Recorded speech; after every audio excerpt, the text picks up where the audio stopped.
السلام علیکم ویورز، کیسے ہیں آپ سب؟ امید کرتی ہوں ٹھیک ہوں گے۔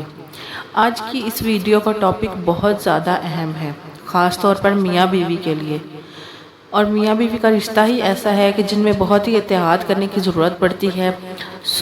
میں نے سوچا کہ ایک بہت ہی اہم باتیں ہیں، کچھ بہت ہی اہم ٹاپکس ہیں کچھ جو کہ میاں بیوی کے لیے بہت اہم ہے، اور اس کو سمجھ لینا اور اس پر عمل کرنا بہت ضروری ہے۔ تو کائنڈلی ویڈیو کو غور سے دیکھیں، غور سے سنیں اور آگے بھی شیئر کریں، تاکہ جو چھوٹی چھوٹی غلطیاں ہم انجانے میں کر بیٹھتے ہیں ان سے بچ سکیں۔ تو ہماری آج کی ویڈیو کا ٹاپک اس بارے میں ہے کہ طلاق کے علاوہ وہ کون سے کام ہیں، وہ کون سی چیزیں ہیں، وہ کون سے عمل ہیں جن کی وجہ سے نکاح ٹوٹ جاتا ہے۔ طلاق دینے کے بعد تو نکاح ٹوٹ ہی جاتا ہے، لیکن اس کے علاوہ اور کون سے وہ عمل ہیں جن کی وجہ سے نکاح ٹوٹ جاتا ہے، نکاح باقی نہیں رہتا۔ جیسا کہ ہم سب کو پتہ ہے کہ نکاح ایک پاکیزہ رشتہ ہے۔ اکثر لوگ جانے انجانے میں کچھ ایسے کام کر بیٹھتے ہیں جس کی وجہ سے ان کا نکاح ٹوٹ جاتا ہے اور انہیں علم بھی نہیں ہوتا اس بات کا۔ تو اس ویڈیو میں آپ کو وہی باتیں بتانے جا رہی ہوں کہ جس کی وجہ سے اور جس کے کرنے سے نکاح ٹوٹ جاتا ہے اور ہمیں معلوم بھی نہیں ہوتا۔ تو ٹائم ضائع کرنے کے بغیر ہم ویڈیو کو سٹارٹ کرتے ہیں۔ سب سے پہلا عمل جو طلاق دینے کے علاوہ نکاح توڑ دیتا ہے وہ ہے خلا۔ عورت اپنی مرضی سے جب خلا لیتی ہے تو نکاح ٹوٹ جاتا ہے، یعنی کہ وہ وکیل کے پاس جا کے اپنا مقدمہ دائر کرتی ہے کہ جی میں نے اپنے شوہر کے ساتھ نہیں رہنا، ٹھیک ہے، اور پھر وہ یک طرفہ فیصلہ لے لیتی ہے تو وہ خلا ہو جاتی ہے اور نکاح ٹوٹ جاتا ہے۔ نمبر 2 ہے ایلا۔ اب آپ سمجھتے ہوں گے کہ ایلا کیا ہے، یہ کون سا لفظ ہے، اس کا مطلب کیا ہے؟ میں آپ کو بتا دیتی ہوں۔ ایلا کا مطلب یہ ہے کہ شوہر ہم بستری کرنے سے انکار کر دے اور قسم کھا لے کہ وہ اپنی بیوی سے ہم بستری نہیں کرے گا، تو اس بات کو، اس مطلب کو ایلا بولتے ہیں، ٹھیک ہے۔ تو ایلا جب ہو جائے، شوہر قسم کھا لے ایلا کی، تو تب بھی نکاح ٹوٹ جاتا ہے، کیونکہ یہ تو رشتہ میاں بیوی کے ازدواجی رشتہ ہے۔ تو اگر یہی چیز ختم ہو جائے گی تو نکاح میں رہنے کا کوئی فائدہ نہیں ہوگا۔ اس کے بعد نمبر 3، فوت ہو جانے پر، یعنی کہ اگر کوئی ایک ہم میں سے فوت ہو جاتا ہے، میاں اگر فوت ہو جاتا ہے، بیوی اکیلی رہ جاتی ہے تو بھی نکاح ٹوٹ جاتا ہے۔ اگر بیوی فوت ہو جاتی ہے تو میاں اکیلا رہ جاتا ہے تو بھی نکاح ٹوٹ جاتا ہے۔ نمبر 4، کسی ایک کے اسلام چھوڑ دینے پر، یعنی کہ اگر ہسبینڈ اسلام چھوڑ دیتا ہے، اسلام سے خارج ہو جاتا ہے تو بھی نکاح ٹوٹ جائے گا۔ اگر بیوی اسلام سے خارج ہو جاتی ہے تو بھی نکاح ٹوٹ جائے گا، کیونکہ اسلام کا ہے نا، یہ نکاح ہمارے اسلام کی شرط ہے۔ تو جب اسلام ہی نہیں رہے گا تو پھر نکاح تو ٹوٹ ہی جائے گا، obvious سی بات ہے۔ نمبر 5، کسی ایک کے لاپتہ ہونے پر۔ اب جیسے کوئی ایک شخص لاپتہ ہو جاتا ہے اور اس کو کافی عرصہ گزر جائے، لیکن کتنا عرصہ گزر جائے، کوشچن یہاں پہ یہ آتا ہے کہ کتنا عرصہ گزر جانے کے بعد نکاح ٹوٹ جائے۔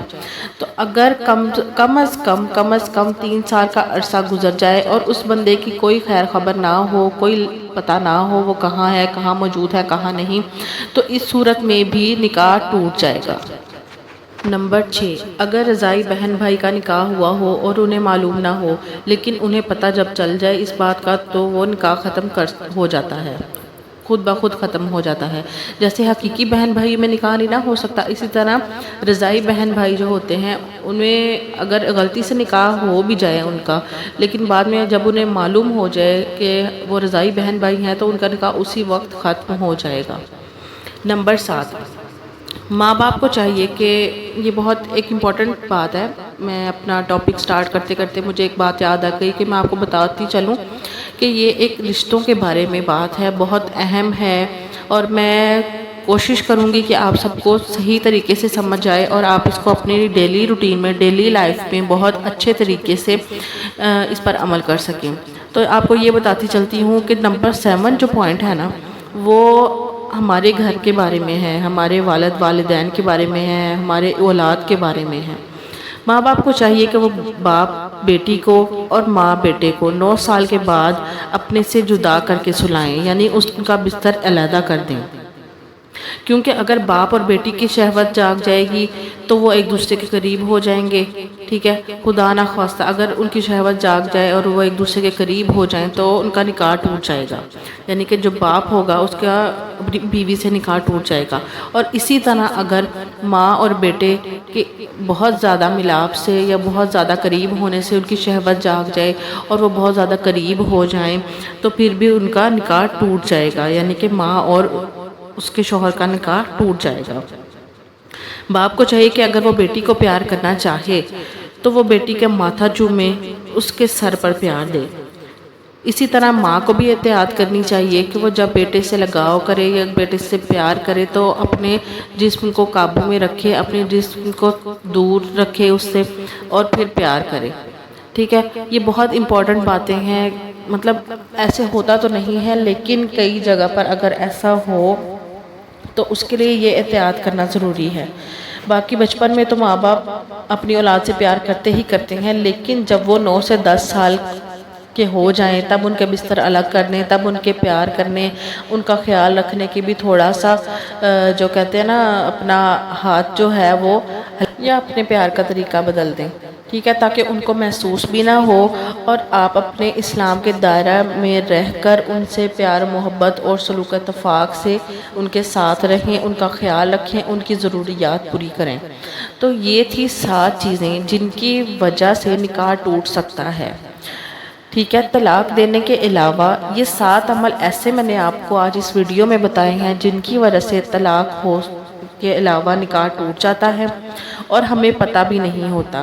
یہ چھوٹی چھوٹی سی باتیں ہیں، اگر ان کا ہم خیال رکھیں گے تو ہم اسلام کے دائرے میں تو رہیں گے ہی رہیں گے، ساتھ ہی ساتھ ہماری زندگی بھی آسان ہو جائے گی اور ہم کوئی ایسا کام نہیں کر سکیں گے جو اسلام سے باہر ہو۔